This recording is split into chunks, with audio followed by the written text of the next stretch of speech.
Welcome to another episode of Around the Ozarks Community Corner. My name is Grace Gooley, and today I have the pleasure of sitting with a nonprofit that is making a big difference for school children here in Springfield.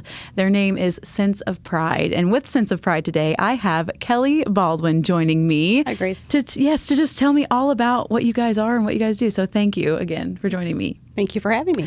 All right. So what problem did Sense of Pride see in our community that made you realize that an organization like this needed to exist? Well, the program started in 2009 at Weller Elementary. Springfield Public Schools had just implemented their Positive Behavior Initiatives and Support System, or PBIS, which is essentially a positive behavior reinforcement discipline protocol. Dr. Monroe, who started the program, had at that time a free and reduced lunch rate in her building of 92.5%.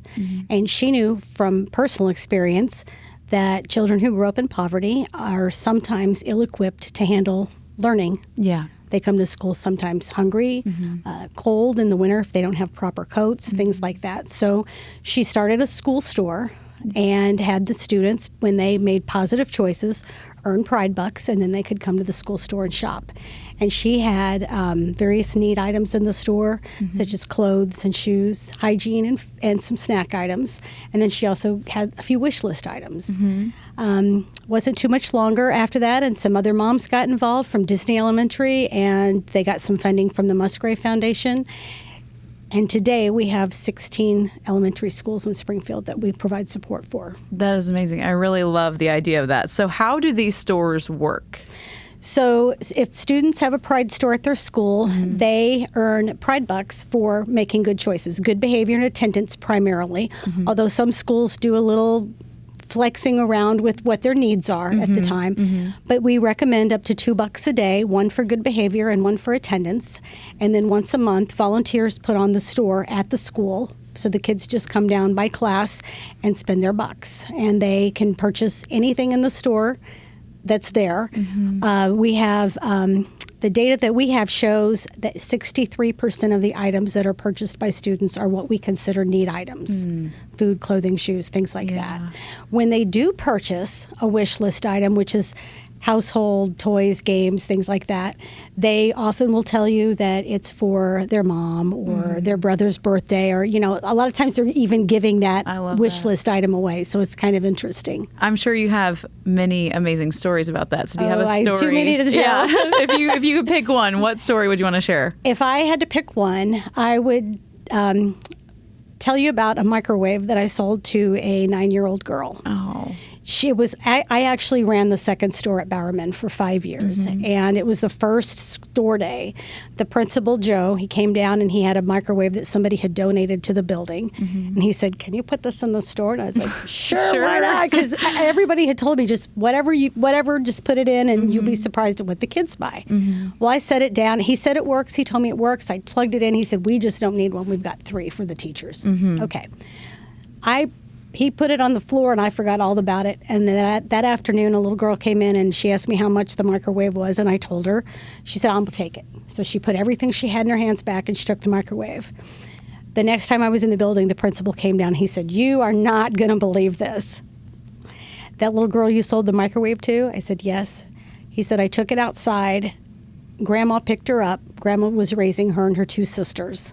And 2 days before we had the store, their microwave broke." Oh, that gives me chills a little bit. I'll be really honest. It's hard for me to get to that story. Yeah. It just kind of told me about, divine intervention and being in the right place at the right time. You never know. And as sad as it seems that a little girl would make that choice, what a self-esteem and dignity building thing happened to her that day when she was able to do that. And sometimes we don't think about those extra things that go with children being able to make those choices like that. Yeah, and I don't think children really get the opportunity to make those decisions a lot. They don't. And they're underestimated a lot. Oh, absolutely. Absolutely. So that's just amazing to hear. So yeah, it's my favorite story. I have others, but that's my favorite. Yeah. We can have another episode and we just talk about all the stories, because I could talk about that forever.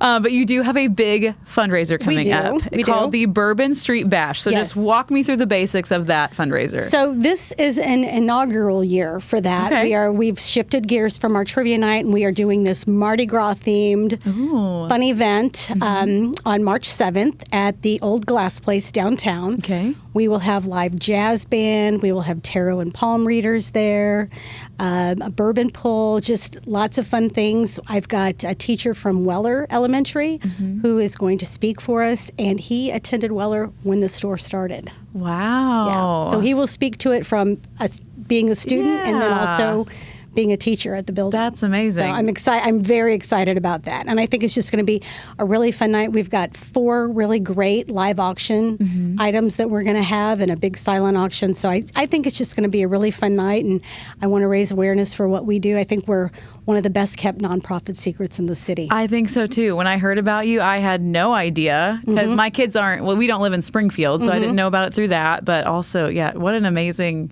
idea. This is just awesome. Yeah. So someone who maybe doesn't have like a student like me and they want to support you guys, what are some other ways that they can get involved with Sense of Pride? So you can go to our webpage, www.senseofpride.org, and that's sense like money, C-E-N-T-S. That's important. Yes.